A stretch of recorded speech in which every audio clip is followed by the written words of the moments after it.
Madame, Monsieur, bonsoir. Bienvenue dans votre journal. Dans l'actualité de ce mardi, notre carton rouge au conducteur de minicar de la gare de Bingerville, située dans la commune d'Adjamé.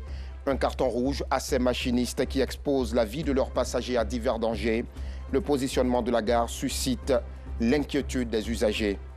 Le monde entier célèbre aujourd'hui la journée mondiale de la propriété intellectuelle, une journée pour sensibiliser le grand public sur l'impact des brevets, du droit d'auteur et des marques sur la vie quotidienne, mais aussi pour célébrer la créativité et la contribution des créateurs et innovateurs de développement des sociétés à travers le monde. Voilà pour le programme. La Côte d'Ivoire est le deuxième pays de la sous-région ouest-africaine qui enregistre le plus grand nombre de jeunes créateurs et inventeurs. Et selon l'Office ivoirien de la propriété intellectuelle, 80% d'entre ces jeunes songent tout de suite à la protection de leurs œuvres intellectuelles. Un engagement salué ce mardi 26 avril à l'occasion de la Journée mondiale de la propriété intellectuelle. Clarisse Kanyala, Georgette Ido Fofana. Couverts en pagne traditionnelle ivoirien et burkinabé, ces tablettes sont des chocolats artisanaux à la saveur locale.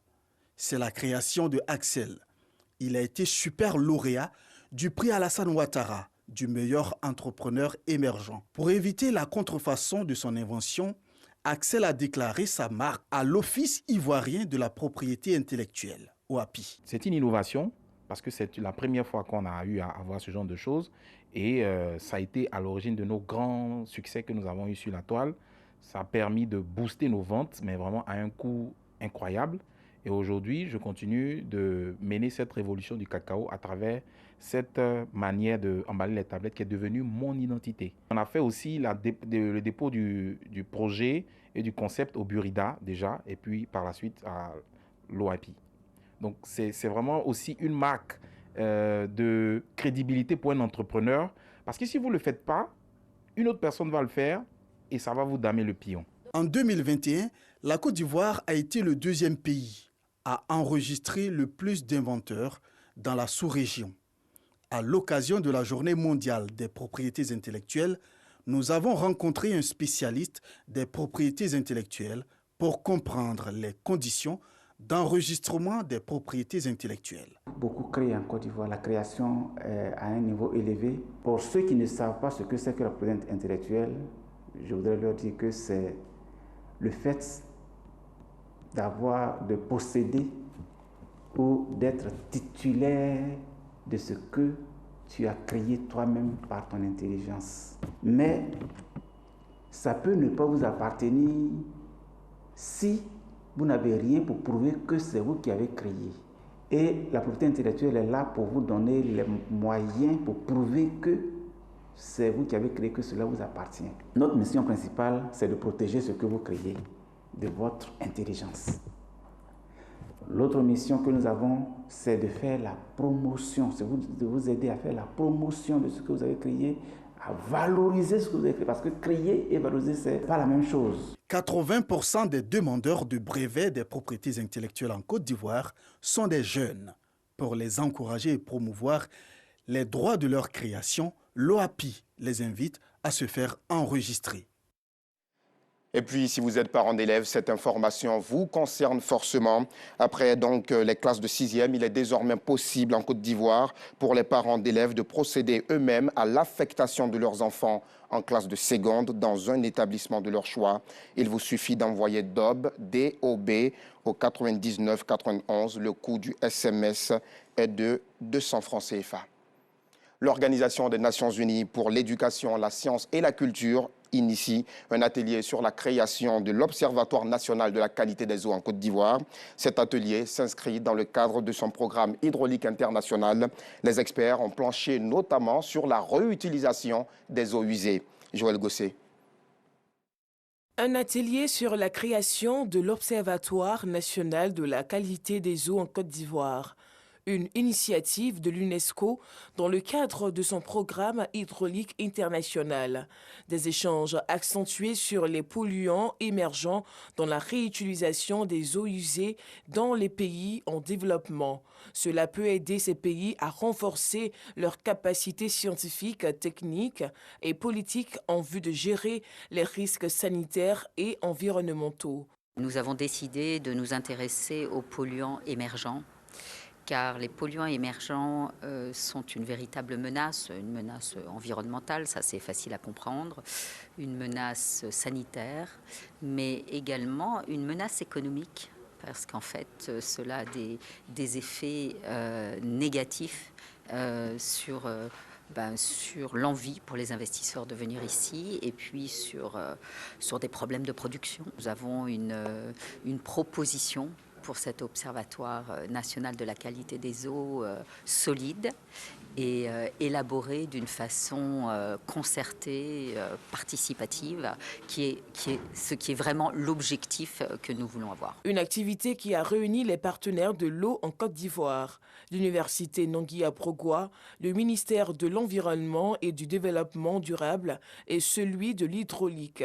Le ministère de l'Environnement est un ministère transversal et les questions de l'eau ne peuvent être occultées de la politique environnementale en Côte d'Ivoire. Au nom du ministre de l'Environnement, je voudrais remercier les partenaires de l'UNESCO qui nous ont associés donc, à cette initiative. Au niveau du ministère de l'Environnement aussi, nous avons ce qu'on appelle le réseau national d'observation de la qualité des eaux. Mais cela ne suffit pas.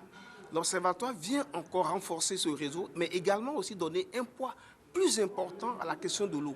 L'amélioration de la qualité de l'eau, la gestion des eaux usées, la création d'une norme identique sur la qualité des eaux sont les résultats attendus. 6 acteurs de développement dans les secteurs de l'éducation et de la construction ont été récompensés par l'ONG Africa Émergence, une distinction pour avoir impacté positivement leurs différentes communautés. Clément Boko. 6 personnalités ayant excellé dans leur domaine d'activité sont distinguées par l'ONG Afrique Émergence. Parmi eux, Maxime Labion, fondateur d'école, se voit octroyer le prix du meilleur promoteur de l'éducation nationale. Il n'y a que le travail qui conduit à l'excellence et donc au développement. Donc ce prix, pour moi, a 2 objectifs. Le premier objectif, c'est de reconnaître que nous avons fait un bon travail qui est reconnu au niveau national. Et pour cela, nous recevons cette distinction. Le deuxième objectif, par cette distinction, on nous dit attention, on vous a ici au sommet, mais vous devez continuer. Vous ne devez pas baisser les bras parce que désormais, toute la Côte d'Ivoire vous regarde. Comme Maxime, Diara Salimata Dambélé reçoit le prix de la meilleure promotrice de la lutte contre la pauvreté. Elle traduit sa gratitude aux promoteurs au nom des récipiendaires. Il y a beaucoup de personnes qui participent à l'émergence de l'Afrique, mais des occasions ne sont pas très souvent au fait. Et si nous avons eu cette chance d'être ici, nous ne pouvons que dire merci. Pour les promoteurs de ce prix, il s'agit d'encourager les acteurs de développement à persévérer dans leur lutte pour l'émergence de l'Afrique. Nombreuses sont les personnes qui mériteraient ce prix et nous avons opté cette année sur 6 récipiendaires dans divers secteurs d'activité.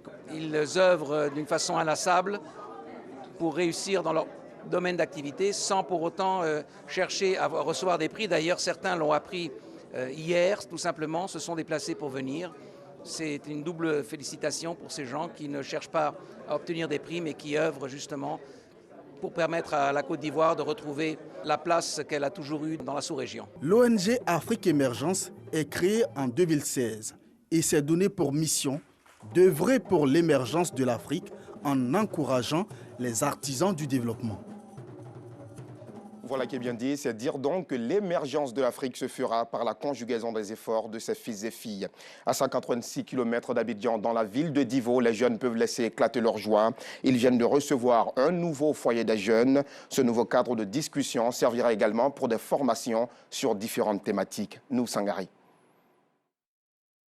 Ils ont désormais un endroit où se retrouver pour parler de leurs difficultés. Les jeunes de Divo viennent d'être dotés d'un foyer. Un foyer composé d'une salle de formation, d'une salle de réception et de 3 bureaux, dont celui du délégué du Conseil national des jeunes de Divo. Un don offert par un fils de la ville évoluant dans le secteur de la cacaoculture. Je suis né à Divo, j'ai grandi à Divo et Divo m'a tout donné. Donc c'est l'occasion pour moi aujourd'hui de tourner l'ascenseur aussi vers Divo, vers ces jeunes avec qui nous avons eu beaucoup de bons moments ensemble, qui aujourd'hui n'ont pas véritablement d'endroit où se retrouver, n'ont pas d'endroit où réfléchir, où échanger sur des questions qui concernent réellement la jeunesse. Donc, au vu de tout ça, j'ai décidé de mettre ça à leur disposition pour qu'ils puissent se réunir à tout moment qu'ils le souhaitent et aussi pouvoir se former aussi parce que c'est la base. Peu importe ce qu'on mettra à leur disposition, s'ils n'ont pas la formation, la qualification qu'il faut, ça ne sert à rien. Heureux de voir la réalisation de ce foyer tant attendu, Jaurès Kofi, délégué CNJ de Divo, a au nom des organisations de jeunesse traduit sa gratitude aux donateurs. Ce foyer des jeunes entièrement équipé est doté de matériel informatique et bureautique. Son coût est estimé à 53 millions de francs CFA. On parle de cohésion sociale dans cette édition avec la jeunesse de Madinani, cette ville située dans la partie septentrionale de Côte d'Ivoire, entre Odiéné et Boundiali. Ces jeunes ont organisé dimanche une conférence de presse pour inviter les jeunes de Côte d'Ivoire à la culture de la paix et du vivre ensemble. C'était sous le regard de Colette Ilboudo et Joël Gossé. Le mois de Ramadan, en Côte d'Ivoire, comme dans d'autres pays, rime avec fraternité, solidarité et partage. Des valeurs dont s'inspire l'association de la jeunesse pour le développement de Madinan dans la région du Folon pour apporter des réponses aux besoins des veuves et orphelins. Ils se sont rencontrés lors d'une conférence pour sensibiliser à la cohésion sociale et l'entraide en cette période de piété. Dans la communauté, les gens doivent être ensemble, travailler ensemble. Il faut que les gens s'acceptent, c'est-à-dire pas de palabres, pas de querelles, et puis essayer aussi d'avoir l'envie d'aider tout le monde. À travers des prêches et prières, le conférencier a instruit l'auditoire sur les mérites du jeûne et comment pérenniser les actions de bienfaisance des jeunes pendant le Ramadan. Il n'a pas manqué d'exhorter chacun des fidèles à être des exemples et des modèles dans la société. Le message du conférencier soutenu par Adja Salimata Sissé, marraine de cette cérémonie. Elle a encouragé l'initiative. Je suis très heureuse de voir des jeunes organiser ce genre d'activités. C'est des initiatives à encourager. Je prie que Dieu leur donne la force de continuer et que la paix règne en Côte d'Ivoire. C'est autour d'un repas de rupture du jeûne dans une ambiance détendue qu'a pris fin cette rencontre de l'Association de la jeunesse pour le développement de Madinan dans le Folon. Nombreuses sont les occasions au cours desquelles l'image du pasteur ivoirien est dépeinte avec des mots péjoratifs.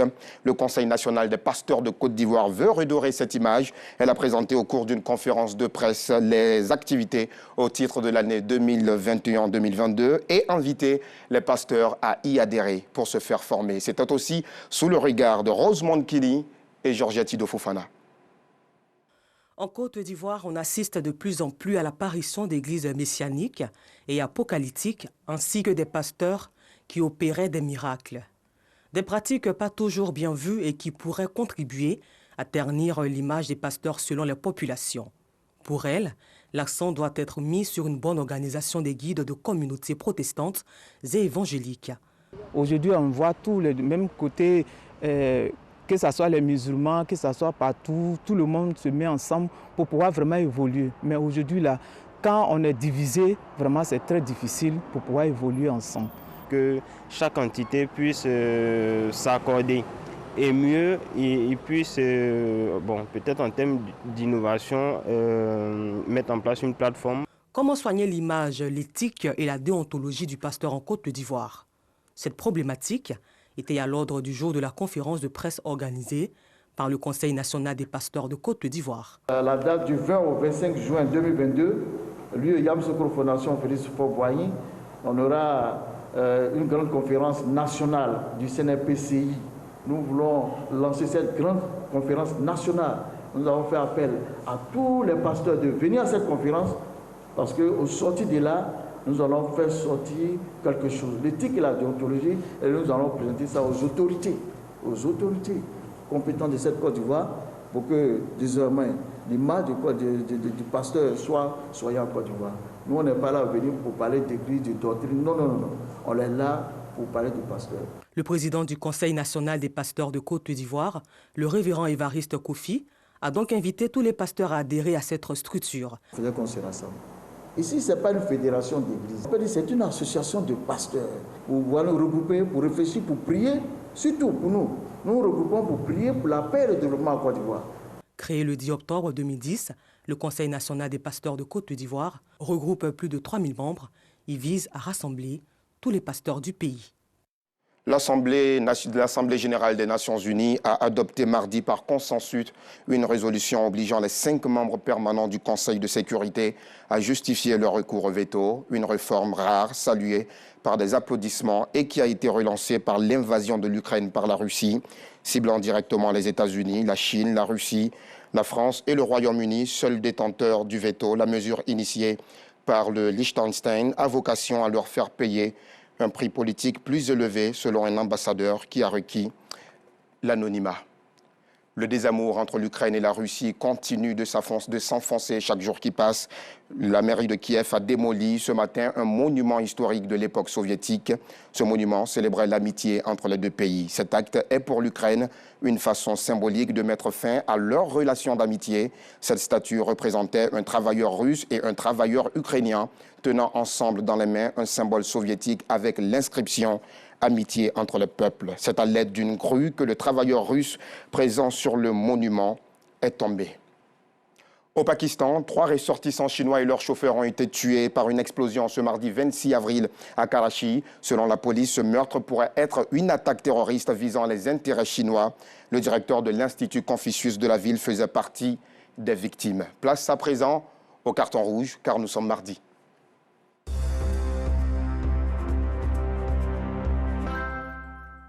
On l'appelle désormais le virage de tous les dangers. En quittant les communes d'Abobo et de Yopougon par le célèbre pont Ferraille, vous avez sans doute aperçu vous aussi cette gare de mini-cars. Ces véhicules en partance pour les communes de Bingerville et de Cocody exposent leurs passagers à de graves dangers. La rédaction de RTI2 leur attribue le carton rouge de cette semaine. Reportage. Voilà la dangereuse scène à laquelle assistent les usagers de ce virage. Vous l'avez sans doute reconnu. Nous sommes au pont Ferraille, à la gare de Bingerville, dans la commune d'Adjamé. C'est pas normal, mais on n'a pas de choix. Voilà la gare qui est devenue le marché. C'était une gare. En sortant, souvent l'apprenti fait arrêter les autres, alors qu'il y en a qui ne font pas attention. Donc ça peut mettre la vie des populations en danger. Toutes les 5 minutes, le balai effarant de ces véhicules qui sortent de la gare en direction de la commune de Cocody expose la vie des passagers. À leur sortie, une rencontre inopinée avec des automobilistes qui arrivent à vive allure des communes d'Abobo ou de Yopougon. Un réel danger dont les machinistes mesurent pourtant l'ampleur, mais font preuve d'une totale insouciance. Pour sortir là, c'est un peu dangereux, mais on est obligé d'enlever les apprentis pour regarder et puis pour qu'on puisse sortir, quoi. Pas de notre faute, ceux qui gèrent ici, c'est eux qui doivent faire ça. Nous, on savoir que c'est très dangereux, mais on est obligé de faire avec, comme ça on les risque du métier aussi. Pour éviter des accidents, les apprentis de ces minicars exercent le rôle de policiers de la circulation. Insouciance ou inconscience, nous sommes vite situés par l'un des responsables de la gare. Ici, la pitance quotidienne est bien préférable à la vie des passagers. Moi, je ne suis pas d'accord. Bon, depuis moi, je suis venu au pont Ferraille ici. Bon, il n'y a eu seulement que 2 accidents graves. Dans ce cas, nous aussi, là, nous, on arrive à gagner nos petits pains ici. On ne souhaite pas que les autorités viennent à quitter la gare. Nous, on va se nourrir comme ça. À la mairie d'Adjamé, le maire, lui, dit avoir les mains liées. Souvent, c'est un problème social qu'il faut pouvoir régler. Et cette même population qui vient de Bingerville ou qui sont à Adjamé se plaignent aussi que vraiment, pour emprunter des minicars pour aller à Bingerville, il faut souvent marcher de la gare, aller jusqu'au 220 ou au marché. Donc, nous sommes entre le marteau et l'enclume. Vous voyez, en chassant les transporteurs de cette gare, on crée un problème social aussi. Alors, que faire? Délocaliser la gare ou exposer les populations à des risques de graves accidents avec de probables collisions entre les véhicules? En attendant d'y répondre, carton rouge à la mairie d'Adjamé et à ses chauffeurs pour qui le gain prime sur la sécurité des passagers.